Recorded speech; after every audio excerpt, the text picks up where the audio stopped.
ब्रह्मरूपिणी। 101 नारियां हैं, उनमें सुषुम्ना श्रेष्ठ है। सुषुम्ना पर में विद्यमान है, वह रजस रहित सत्व प्रधान है, वह ब्रह्म स्वरूपिणी है। ईडा तिष्ठति वामेन पिंगला दक्षिणे तु तयोर्मध्ये परम स्थानम यस्तद्वेदश वेदवित्। ईड़ा बाईं ओर रहती है और पिंगला दाहिनी ओर। उन दोनों के बीच में जो स्थान है सुषुम्ना, उसको जो जानता है वही वेद जानता है।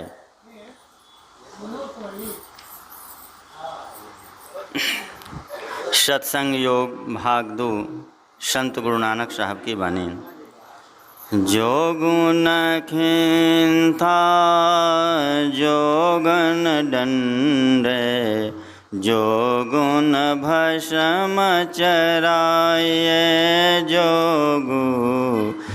गुण मुंदे मुंडे मुराइये, जो गुण सिंचे वाइये।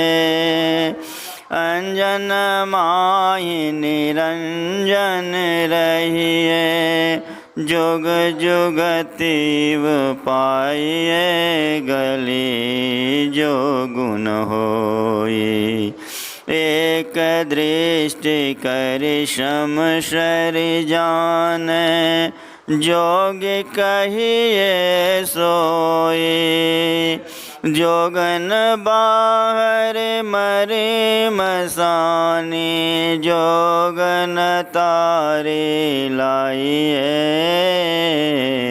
जो गुण देश दिशंतरि भविये, जो गुण तीरथ गनाइये।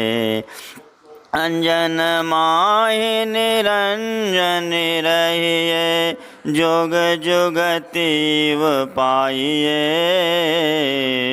सतगुरु भेटता सहसा टूटे, धावत बरज रहाइये। निज रुझर सहज धुन लागे, घर ही पर चा पाइये। अंजन माहि निरंजन रहिए, जोग जुगतिव पाइये। नानक जीवतिया मर रहिए, ऐसा जोग कमाइये। बाज बाजहूँ सिंच बाजे, तो निर्भव पद पाइये। रंजन माहि निरंजन रहिए, जोग जुगतिव पाइये।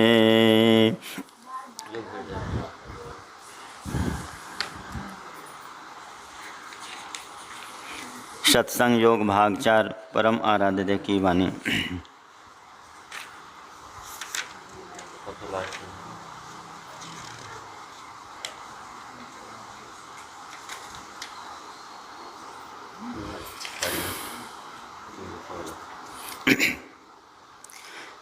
योग हृदय केंद्र बिंदु में, योग ये दृष्टियों को जोड़ कर।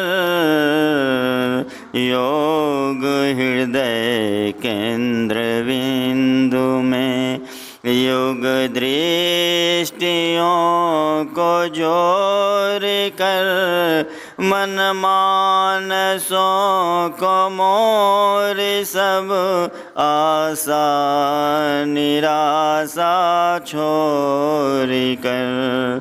मन मानसों को मोर सब आशा निराशा छोड़ कर, ब्रह्म ज्योति ब्रह्म ध्वनि धार धरी, आवरण सारे तोड़ कर, ब्रह्म ज्योति ब्रह्म ध्वनि धार धरी, आवरण सारे तोड़ कर, सूरत चला प्रभु मिलन को, विषयों से मुख को मोड़ कर, सूरत चला प्रभु मिलन को, विषयों से मुख को मोड़ कर, झूठ चोरी नशा हिंसा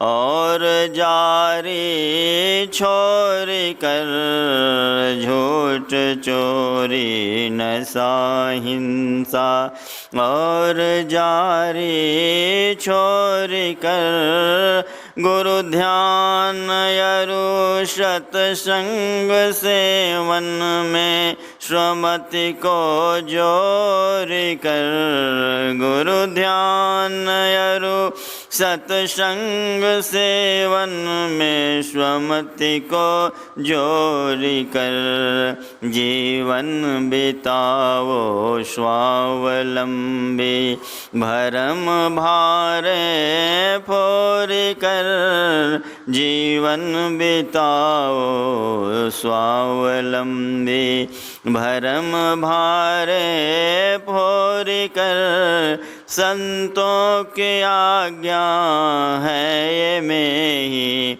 माथ धर छल छोड़ कर, संतों की आज्ञा है ये में ही, मात धर छल छोड़ कर, योग हृदय केंद्र बिंदु में, युग दृष्टियों को जोड़ कर, मन मानसों को मोड़ी सब, आशा निराशा छोड़ कर।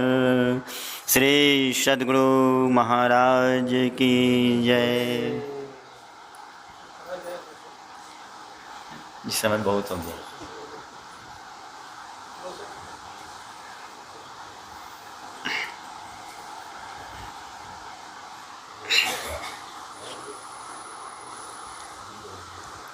अनंत संसार समुद्रतार,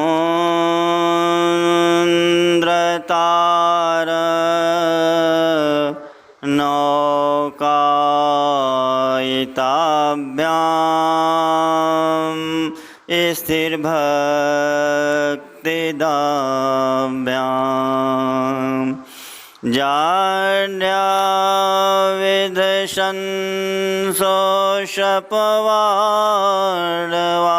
जाड्याविधशंसोषपवाडवाभ्यां नमो नमः श्री गुरुपादुकाभ्यां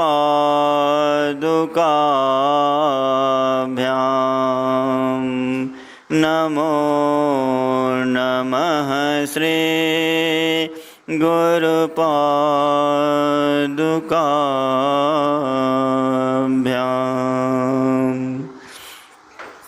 त्रैलोक के पावन ब्रह्मांड नायक सर्वोच्च सिंहासन पर विराजमान, जिनके चरण धूलि से तीर्थ भी पवित्र हो जाते हैं, वैसे परम आराध्य देव के पावन जुगल चरणों में कोटि कोटि नमन। उनके मस्तिष्क स्वरूप ब्रह्मलीन सद्गुरु महर्षि संत सही परमहंस जी महाराज एवं उनके हृदय स्वरूप ब्रह्मलीन संत साही स्वामी जी महाराज के पावन जुगल चरणों में कोटि कोटि नमन। संत मत के वर्तमान आचार्य अपने निवास में विराजमान महर्षि हरिनंदन परमहंस जी महाराज के पावन जुगल चरणों में कोटि कोटि नमन। मंच पर विराजमान, सिंहासन पर विराजमान, जथा नाम जथा गुण से विख्यात संत मत के डॉक्टर स्वामी विवेकानंद जी महाराज जो अंतर्राष्ट्रीय प्रवक्ता हैं उनके पावन जुगल चरणों में कोटि कोटि नमन। मंच पर विराजमान पूज्य स्वामी महेश्वर दीन जी महाराज के पावन जुगल चरणों में कोटि कोटि नमन एवं पूज्य बाबा के साथ आए हुए धर्मानंद जी महाराज एवं राम प्रवेश जी महाराज को भी जुगल कोटि कोटि नमन। सत्संग रूपी सभा में उपस्थित महानुभाव माताओं एवं बहनों सभी को मेरा कोटि कोटि नमन। मैं प्रवक्ता तो नहीं हूँ, लेकिन बाबा का आदेश हुआ है तो दो शब्द बोलते हैं। आज हम लोग सत्संग करने के लिए आए हैं। सत्संग से क्या फ़ायदा होता है? यदि आप कोई नाच गाना या पार्टी करते हैं, किसी को आप बोलने जाते हैं पास पड़ोस में हमारे यहाँ इस तरह का फंक्शन है, तो लोग बहुत सारे पहुँच जाते हैं। लेकिन यदि आप सत्संग करने जाते हैं, बोलते हैं आज हमारे यहाँ सत्संग है, तो उनके मन में होता है जो गैर सत्संगी हैं कि हम कोनो पाप करते हैं जो हम सत्संग में जाएं। तो कहने जाते समय भी लोग समझता है कि क्या है सत्संग, लेकिन सत्संग एक बहुत बड़ी चीज़ है। जिनको नहीं पता है, सत्संग में वे सारे गुण, सारे देवता, सभी देवी देवता इस धराधाम के हैं, सभी विराजमान होते हैं। एक छोटी कहानी सुना करके अपने वाणी को विराम दूंगा। एक घर में उनकी पत्नी सत्संग से जुड़ी हुई थी। जहाँ कहीं भी गुरु महाराज का सत्संग होता था वहाँ जाते थे, लेकिन उनके पतिदेव सत्संग से जुड़े हुए नहीं थे। एक दिन की बात है कि उनकी पत्नी के घर में कुछ कार्य हो गया, तो वे बोलते हैं अपने पतिदेव को कि देखिए आज तो मैं नहीं जा पा रही हूँ सत्संग में, बाबा का सत्संग है, आप ही चले जाइए। वे तो आलसी थे, जा नहीं पा रहे थे, लेकिन अपने पत्नी के बाल बच्चे कहने पर वो बेचारे चले गए सत्संग में। सत्संग में जैसे ही जाते हैं, वहाँ जो स्वागत में लगे हुए थे वो लोग बोले आइए आइए, बैठिए बैठिए। आए, जाके सत्संग में बैठे। जैसे ही प्रवचन शुरू हुआ, कुछ देर में उनको नींद आ गया। ऐसा नींद आया कि बेसुध होकर के सो गए। कब सत्संग ख़त्म हो गया कुछ पता नहीं चला। जब आरती हो गया, उनके हाथ में प्रसाद दे दिया गया, तब बोला कि अब भोजन कर लीजिए, खाना खाइए, उसके बाद जाइए। वे बेचारे खाना खाए चल दिए। लेकिन उस सत्संग में बैठने का प्रभाव पड़ा। वे बहुत बड़े सेठ थे, जब घर में आए सोते हैं तो रात में स्वप्न देखते हैं और बोलना शुरू करते हैं आइए आइए, बैठिए बैठिए, खाइए तब जाइए। ये बीच बीच में रह कर के बोला करते थे। और उस दिन उनके घर में चोरी करने के लिए चोर घर में घुसता है। ये तो स्वप्न में बोल रहे हैं कि आइए आइए, बैठिए, खाना खा के तब जाइए। चूँकि सत्संग का प्रभाव था, ये सुने थे इतना ही बात। चोर जैसे ही घुसता है तो चोर को बोलते हैं, चोर को तो नहीं बोले, अपने स्वप्न में बोल रहे थे आइए आइए, बैठिए बैठिए, खाइए तब जाइए। चोर समझता है कि अरे तो जगा हुआ है और इतना अच्छा व्यक्ति है, चोर को देख के लोग मारता है तो और बोल रहा है कि आइए आइए, बैठिए, खाना खा करके जाइए। नहीं, इसके यहाँ चोरी करना उचित नहीं है। वहाँ से वह चोर क्या करता है कि दरवाज़ा तो ताला तोड़ दिया था, चला जाता है। इस व्यक्ति के यहाँ चोरी करना उचित नहीं, तो जगा हुआ है। सुबह जब सेठ और उसके परिवार सब जगते हैं, देखते हैं बाहर का ताला टूटा हुआ है, लेकिन सामान कुछ नहीं गया है। वह चोर जो था वह आकर के उनके चरणों में गिर जाता है, बोलता है देखिए चोरी तो हमने बहुत जगह किया, लेकिन आप जैसा आदमी हम नहीं देखे कि चोर को देख करके आप रात में बोल रहे थे आइए आइए, बैठिए और खा के जाइए। ये आज तक ऐसा आदमी हम नहीं देखे, इसलिए हम आपके यहाँ तो चोरी करने आए थे लेकिन वापस चले गए। ऐसा व्यक्ति हमने नहीं देखा। उस सेठ जी के मन में होता है कि एक दिन हम सत्संग में गए, बैठे और सो गए, तो इतना बड़ा फल प्राप्त हुआ कि लाखों करोड़ों की संपत्ति लूटने से बच गई। लेकिन यदि हम सत्संग में पूर्ण ध्यान से सुनते अच्छा से जाते और प्रतिदिन जाते सत्संग में, बाबा के प्रवचनों को सुनते, तो मुझे कितना लाभ होता। वह व्यक्ति, वह जो सेठ जी थे, जो सत्संग के विरोध में रहते थे, हमेशा अपने पत्नी के विरोध में रहते थे, उस दिन से उनका मन बदल गया और जा कर के बाबा से दीक्षा लेकर के नाम भजन शुरू कर दिए और बहुत अच्छे सत्संगी बन गए। इसी के साथ मैं अपने वाणी को विराम देता हूँ। बोलिए श्री सद्गुरु महाराज की जय।